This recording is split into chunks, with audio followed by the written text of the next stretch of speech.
మాట్లాడాల్సింది. మస్తాన్ రావు గారు రాలేదు, దురదృష్టవశాత్తు ఆయనకి ఏదో ప్రోగ్రాం ఉంది. మన ఎమ్మెల్యే గారు గ్రామాలు పర్యటిస్తున్నానన్నారు. అది రేపు పెట్టుకొని ఉండాల్సింది ప్రోగ్రాం. మన అభ్యర్థుల విజయానికి గట్టిగా కృషి చేస్తున్నామని ఈరోజు మీరు తీసుకుని అపాయింట్మెంట్ లేకుండా నేరుగా వెళ్ళిన మన పెద్ద ఆయన కాటపరెడ్డి విష్ణువర్ధన్ గారు. ఎందుకంటే ఈరోజు రాజకీయాల్లో ఉండొచ్చు, గెలవచ్చు, ఓడిపోవచ్చు, కానీ ప్రజా జీవితంలో ఎవరు తలుపు తట్టినా, ఎవరు ఫోన్ చేసినా, పెద్దవాడు చదువుకున్నా లేదా వైద్యం బాగలేకపోయినా వారందరికీ నేనున్నానని చెప్పేటటువంటి కావలి నియోజకవర్గంలో మొట్టమొదటి ప్లేస్ ఎవరికి వస్తున్నాయంటే కాటపరెడ్డి విష్ణువర్ధన్ గారికి దక్కుతుందని కూడా ఈ సభావేదిక నుంచి సగర్వంగా అల్లూరుగడ్డ వాసులుగా చెప్పుకోవచ్చినటువంటి గర్వించదగినటువంటి నాయకుడు మన నాయకుడు. ఎందుకంటే అధికారం ఉండొచ్చు, అధికారం లేకపోవచ్చు.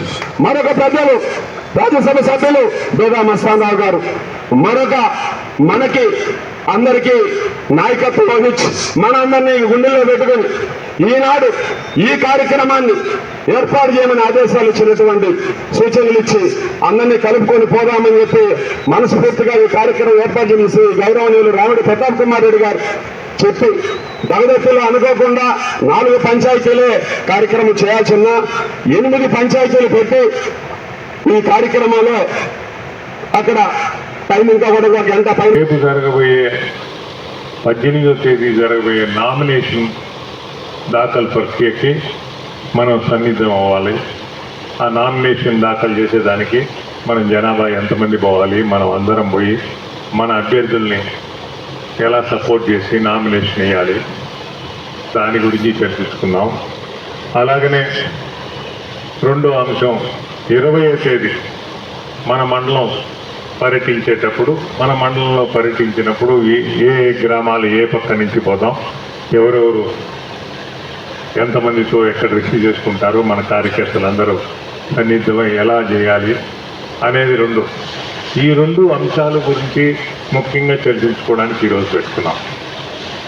ఈరోజు ఇక్కడ ఉన్న వారందరినీ ఓటేయమని అడగడం అది పిచ్చి పని. ఇప్పుడు చాలామంది అడిగారు ఓటేయండి జగన్మోహన్ రెడ్డికి అని. ఇక్కడ ఉండే వాళ్ళందరూ ఓటేస్తే మనకి ఎందుకు వేస్ట్? ఇక్కడ ఉండే వాళ్ళందరూ ఒక్కొక్కరు 10, 20, 30, 40 ఓట్లు వేయించగలిగే కెపాసిటీ ఉన్నవాళ్ళు. మీరొక్కరు మీ ఓటు వేయమని అడగడం తప్పది. ప్రతి ఒక్కరు నాయకత్వ లక్షణాలు ఉన్నారు. ప్రతి ఒక్కరు మీ స్థాయిలో ఒక్కొక్క కాపు 100 వేయించగలిగేవాడున్నాడు, ఒక్కొక్కడు 10 వేయించగలిగేవాడున్నాడు, రకరకాల ఉన్నారు. మనం అందరం సమిష్టిగా రేపు జరగబోయే ఎన్నికల్లో జగన్మోహన్ రెడ్డి గుర్తు, ఫ్యాన్ గుర్తు మీద మనందరం గట్టిగా కష్టపడి, గతంలో ఏదైనా 1-2 పొరపాట్లు జరిగిందొచ్చు కూడా, అవన్నీ పునరావృతం కాకుండా ఇప్పుడు వేదిక మీద ఉన్న సుకుమార్ రెడ్డి కానీ, దండా కృష్ణారెడ్డి గారు కానీ వాళ్ళందరూ దానికి బాధ్యత వహించి ఇంక మీదట ఏమీ జరగకుండా మేమందరం చూసుకుంటాం. ఏదైనా జరిగినా వాటిని సరిదిద్దేదానికి మనం అందరం చూసుకుందాం, కలిసి కట్టుగా పనిచేద్దాం. సమిష్టిగా జగన్మోహన్ రెడ్డి గారి అభ్యర్థులు ఇద్దరు, ప్రతాప్ రెడ్డి గారు కానీ విజయసాయి రెడ్డి గారు కానీ మంచి మెజార్టీతో మనం గెలిపించుకోవాలి. మన మండలం అల్లూరు మండలంలో మంచి మెజార్టీ లేకపోతే మిగతా మండలాలు మనం తిరగడం వేస్ట్. మన మండలం మనం అందరం కలిసి, ఒక పక్కన మస్తాన్ రావు గారు ఉన్నారు, ఒక పక్కన దండా కృష్ణారెడ్డి గారు ఉన్నారు, చాలా సీనియర్ నాయకుడు కూడా. జగన్మోహన్ రెడ్డితో నాకన్నా ముందు ఉన్నాడు ఆయన. సుకుమార్ రెడ్డి ఇప్పుడే చెప్పాడు కదా.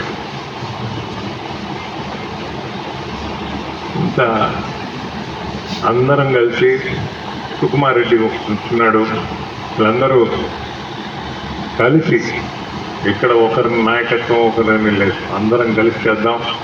అందరం కలిసి అందరం మన అభ్యర్థుల్ని గెలిపించుకొని మళ్ళా జగన్మోహన్ రెడ్డి గారి ప్రభుత్వం వచ్చే విధంగా చూసుకున్నాం. ఇప్పుడే అన్నారు, వెంకటేశ్వర గారు అన్నారు, ధరలు పెరుగుతున్నాయి, ధరలు పెంచిన ధరలలో ఆయన దాంట్లో తీసి మనకి ఇస్తున్నాడు. ఏ రాష్ట్రంలో పెరగలేదు, ఏ దేశంలో పెరగలేదు. దేశవ్యాప్తంగా, ప్రపంచవ్యాప్తంగా ధరలు పెరుగుతున్నాయి. కానీ అందరికీ తెలుసు ఆంధ్ర రాష్ట్రంలో జరుగుతున్న సంక్షేమ పథకాలు ఈ దేశంలో ఏ రాష్ట్రంలో జరగాలి. అది కష్టమో నిష్టం, జీతాలకు డబ్బులు ఉన్నాయో లేదో జగన్మోహన్ రెడ్డి తను చెప్పిన మాట నవరత్నాలు నేను చెప్పాను అది చేసి తీరుతానని చేసుకున్నాడు. అందువల్లనే జనాల్లోకి పోయి నేను చేసుంటేనే నాకు ఓటేయండి అని అడుగుతున్నాడు. ఆ దమ్మును నాయకుడిగా జగన్మోహన్ రెడ్డిని అభినందించాలి మనం అందరం. నిన్న తిరిగి చర్య అది